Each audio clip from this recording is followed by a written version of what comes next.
Imagine a legendary martial arts master, like a classic warrior from an Eastern epic, someone who can, punch through solid brick walls or run across the tops of bamboo stalks and basically just defy gravity itself. Oh yeah, the classic wuxia archetype, totally untouchable. Exactly. Now take that image and completely strip away their ancient mountain temple. Just drop them right into the middle of a brutal, dusty, completely lawless desert.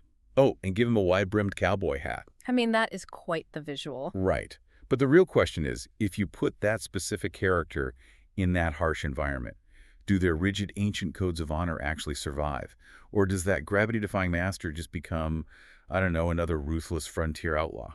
It is such a phenomenal thought experiment. You are taking two genres that operate on completely different moral frequencies. You've got the deep tradition and community focus of the wuxia epic, and then you slam it right into the hyper-individualistic, survival-of-the-fittest mentality of the classic Western. Yeah, you're literally forcing them to collide. Yeah. And that collision is exactly what we are exploring in today's deep dive. We're looking at the foundational prologue of this wildly inventive genre-blending comic called Martial Wild West. Created by Zhang Hengel and Cup Roman, right? Yes, exactly.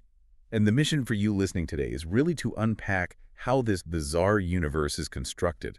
We want to look at how the creators masterfully smashed together high-flying martial arts with the gritty, bloody dirt of the frontier to create this completely unpredictable narrative landscape. Okay, let's unpack this. Because if we want to understand the dusty wasteland of the present, we really have to understand the terrifying society these people are running away from. We have to talk about the old empire. We do, and we really need to emphasize the mechanics of this empire because it fundamentally breaks how we usually think about historical dynasties. It totally does. Right, because in our world, an empire lasts maybe, a few hundred years, and it's held together by taxes, bureaucracy, a large regular military. Usually. Yeah. And if the rulers get too oppressive, eventually the masses just revolt. Numbers win out in the end. But the central planes in this universe, they were unified for over 1,000 years. 1,000 years. That's insane. It is. And the mechanism for that unnatural longevity wasn't just, good administration. It was maintained by the iron rule of emperors who literally possessed superhuman martial arts. Which I was trying to wrap my head around what that actually means for a society. Because it's essentially a total monopoly on violence, but on a biological level. Yes, exactly. Biological. I mean, think about it like nuclear proliferation. But instead of the government hoarding missiles in an underground silo somewhere, the rulers themselves are the weapons of mass destruction. That nuclear analogy is spot on. When the emperor and his elite guard can move faster than the human eye can track and shatter boulders with their bare hands, a peasant uprising isn't just illegal, it is physically impossible. Right, it creates an environment of total stagnation. The text of the lore describes how this absolute, inescapable power caused the empire to completely rot from the inside out over a millennium. Because absolute power corrupts absolutely. Exactly. The original founders might have been these mythical, warriors of justice with noble ideals, but generations later, their descendants traded all that honor for access to the throne. They basically became corrupt enforcers. The lore actually refers to them as dogs of the imperial forces. Wow, dogs. So it's almost like a superhero society where the legendary heroes, think about a pantheon like the Justice League, slowly mutated over centuries into corrupt politicians and ruthless mob bosses. That is a terrifying thought. Right? They still have all the superpowers, but now they just use them to extract taxes and crush any form of dissent. And the regular citizens are plunged into an era the text refers to as days of hell. They're left completely helpless against godlike oppressors. There's nowhere to run, and there's no possible way to fight back. What's fascinating here is how the creators build this incredibly claustrophobic, inescapable world specifically just to shatter it. Oh, yeah. They really build up that tension. They do. They establish this suffocating permanence. They want you, the reader, to feel the weight of 1,000 years of hell that the populace has just been forced to accept as the natural order of the universe. The tension is wound so tight that society is about to snap. And right at the moment of peak unbearable despair, this geographical miracle occurs. Yeah, a massive, completely uncharted new continent is discovered across the endless ocean.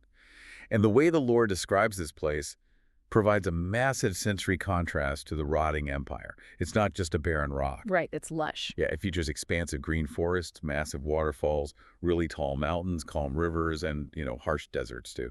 Yeah. It is this vast, untapped land of opportunity that completely shatters the geographical boundaries of their known world. And it acts as the ultimate pressure release valve for a society that was just boiling over. But, geography alone doesn't create a narrative. No, of course not. The real catalyst is the massive migration that immediately follows. When you have a continent that represents a totally blank slate, the most important question becomes, who is getting on those boats? And this is where I actually need to push back on the logic of the world building for a second, because the demographics of this migration are absolutely unhinged. Oh, it's a total mess. Right. So the lore tells us that countless oppressed peasants flee across the ocean looking for freedom. That makes perfect sense. But right alongside them, you have martial artists who are hiding from the empire. Hmm. You had the descendants of old conquered kings who everyone thought were dead. You have terrible, violent criminals escaping the law. And somehow you even have madmen who practice sinister demonic martial arts. Yep, they all go. Which, if I'm a peasant fleeing a superhuman tyrant, why on earth am I boarding a wooden ship with a literal demonic cultist and a bloodthirsty criminal? Mm-hmm. Isn't putting all these heavily armed, ideologically opposed factions on one lawless continent just a recipe for immediate catastrophic violence? Well, you're assuming they had a choice in who they traveled with, or that there was some kind of organized immigration authority. There really wasn't. It was a completely chaotic scramble for survival. Everyone was just desperate to get out. Just piling on to whatever boat they could find. Exactly. And to answer your question, yes, it absolutely is a recipe for catastrophic violence. The creators do not pretend this is some harmonious, fresh start. The lore explicitly states that the second these people arrive, they do not live in harmony. I would be shocked if they did. They immediately clash. They fight over different creeds, sheer selfishness, greed, and even a twist in will for the greater good. So they basically pack up the war and just bring it with them to these pristine forests and deserts. Precisely. But the critical difference is the power dynamic. If we connect this to the bigger picture, this chaos isn't a failure of the migration. It is the spark that ignites a completely new martial realm. Ah, I see. Because the old hierarchy is gone. Right. Think about what happens when you remove the overarching oppression of that thousand-year emperor. Suddenly, there is no state-sanctioned right or wrong. There's no monopoly on violence anymore. It's a complete democratization of martial arts in a total power vacuum. That sounds incredibly dangerous. It is. This violent melting pot forces a brutal battle for individual belief. The embers of this new realm, forged in a totally lawless crucible, are burning so hot that they won't be easily extinguished if the old imperial forces ever try to cross the ocean. So it is chaotic and it is incredibly violent, but it is fundamentally freedom. And that entire setup gives you this sweeping, mythic, historical tone. You've got the fall of a millennium-old dynasty and exodus across the sea, this grand clash of ideologies shaping a brand new world. I mean, it feels like you're reading a grand historical textbook. It really does. It's very epic. And then the story gives you the most intense narrative whiplash imaginable. Oh, it completely yanks the reader out of that macro view. Just as this epic prologue reaches a crescendo about the birth of a new realm, the narrator drops a single, abrupt line that was so long ago. Boom. The history lesson is just over. Done. We are immediately dropped into the dusty, blood-soaked reality of the present day. We go from these grand flowing robes and sweeping societal shifts to a hyper-focused, gritty shot of a desert wasteland. And we finally meet our protagonist. The visual shift is so striking. It is. He is a lone man wearing a wide-brimmed cowboy hat and a heavy duster, and he's carrying a traditional sword. It is the absolute visual embodiment of the martial Western mashup. He's the classic lone wanderer archetype. But you really have to notice how they introduce him. He isn't standing on a ridge defending a helpless pioneer town or anything noble. Not at all. And here's where it gets really interesting. The very first action we see this guy take is casually looting the bloody corpse of a friar who is just lying dead in the dirt. Which tells you absolutely everything you need to know about how this new world actually functions versus the grand myth we were just sold in the prologue. Exactly. And his inner monologue as he's robbing this dead man is just dripping with pure cynicism. He's searching the friar, hoping to find some cash or, something he can sell. And instead, he pulls out a martial arts book. And he is not happy about it. He is visibly annoyed. He actively mocks the dead man. He starts grumbling about these half-crazy old geezers who roamed the land, mumbling about how martial arts and the martial realm were the only reasons the old empire managed to last 1,000 years. He just thinks they're totally delusional. Completely. He doesn't view the martial arts epic as a noble calling at all. He views it as a disease that these people are infected with. Let's break down why that is such a powerful creative choice. In traditional wuxia, martial arts are sacred, Oh, right? absolutely. It's almost religious. Yeah, finding a hidden manual on a fallen master is literally the inciting incident of a hero's journey. It is a spiritual inheritance. But this protagonist looks at the manual like it's a piece of useless trash. He recognizes the absolute absurdity of clinging to the old world's romantic ideals in a frontier that simply does not care about honor. He actually spells out his dream life, and it is the most hilariously unepic ambition you could possibly give a warrior. It's so relatable, honestly. It really is. He states very clearly that he does not want to be a legendary master. He doesn't want to unite the clans or defeat an evil warlord. His dream. Lying in a comfortable bed, munching on snacks, and reading a martial arts novel. Chillin'. Just chilling. He literally looks at the dead friar and is like, why are you romanticizing that? He vastly prefers the romanticized fiction over the brutal, sweaty, dangerous reality of actually living it. It is a brilliant deconstruction of the genre's tropes. By having the protagonist explicitly mock the very mythology the prologue just spent all that time building up, the authors instantly ground the story in realism. Yeah, they tell you exactly what kind of story this is. Exactly. This isn't a starry-eyed hero of justice on a noble quest. This is a pragmatic survivor. He understands that acting like a noble hero from an ancient storybook is exactly what gets you gutted in the sand. That friar probably thought he was the main character of a grand epic right up until the moment reality caught up with him. And the protagonist's cynicism isn't just a fun character quirk to make him seem edgy either. It is a vital, totally necessary survival mechanism, because the environment he occupies is completely unforgiving, which becomes incredibly obvious when we look at the wider crime scene he is actually standing in. Right, because he isn't just looting one isolated guy in an empty desert. No, it's a grim scene. He is standing in the middle of a completely slaughtered caravan. There are broken wagons, cargo strewn everywhere in the dirt, dead bodies scattered all across the sand, and these big black crows are already picking at the corpses. It is a desolate, horrific portrait of frontier violence. And pay attention to how the protagonist interacts with this carnage. He doesn't panic.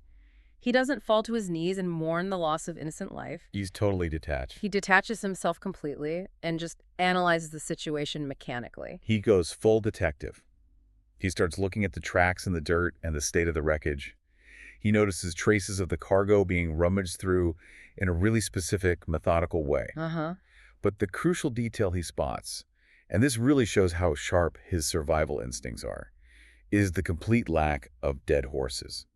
There are human corpses everywhere, but no animal carcasses. Which is a huge tell. Right. From this one tiny detail, he instantly deduces that this wasn't a random monster attack or some mindless act of violence. It was the work of organized bandits who were calculated enough to take everything of value, including the livestock. It's a very cold deduction. He's reading the violence of the landscape the exact same way a tracker reads footprints in the mud.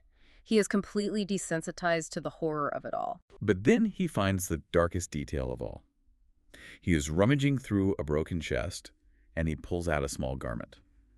A child's clothing. Yeah, that part is rough. He looks at it, looks at the specific tracks leaving the scene, and realizes that a kid actually survived the initial slaughter, but was taken alive by the bandits. Now, if you are a fan of classic genre fiction, this is the moment you lean forward. This is the ultimate test of the protagonist's morality. Right, because if you're a fan of classic westerns, you're probably waiting for a high noon moment right now. Oh, for sure. In a traditional wuxia story, the noble warrior finds the kid. The answer is a definitive, resounding no. Right. He holds the kid's clothes, maybe has a brief, fleeting moment of silence, and then flatly states the brutal reality. The bandits will either sell the kid off for profit, or they will raise him to be a bandit himself. Just cold, hard facts. There is no rescue mission forming in his head. He literally calls this horrific outcome just the natural course of this world.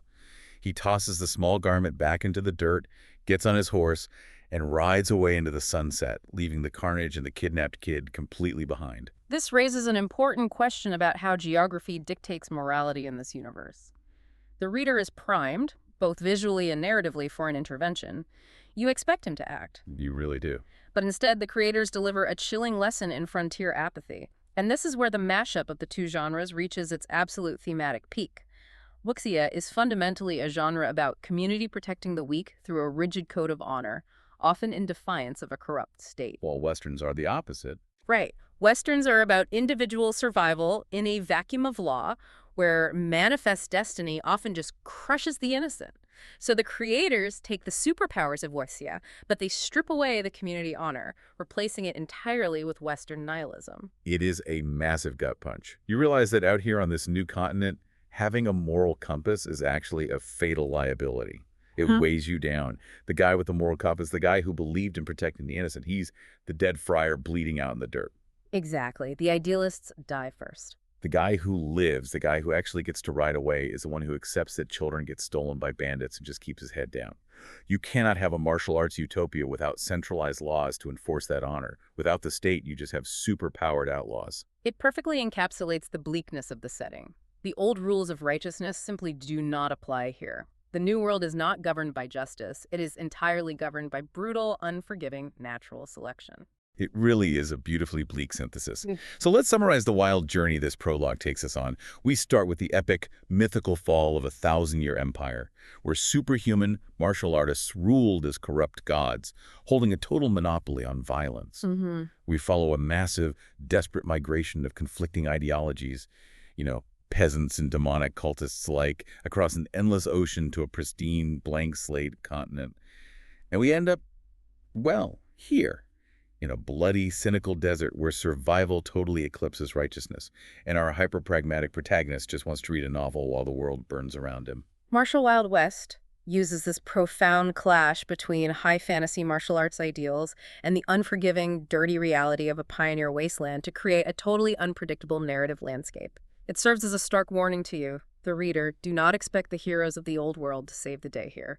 The mechanics of this world simply won't allow it. They definitely won't. And before we go, I want to leave you with one final provocative thought to ponder, building on the exact mechanics we just discussed. Oh, I like where this is going. Think about the historical cycle of this universe.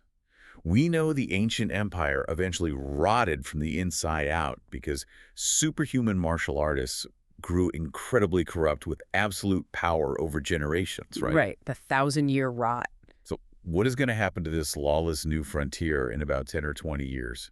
What happens when those stolen children, like the one our protagonist just rode away from, the ones currently being raised by ruthless murdering bandits, inevitably learn those exact same world-breaking martial arts? Oh, wow. That is a terrifying prospect. When the outlaws have the superpowers, who exactly is going to stop them? Something to think about. We'll see you next time on The Deep Dive.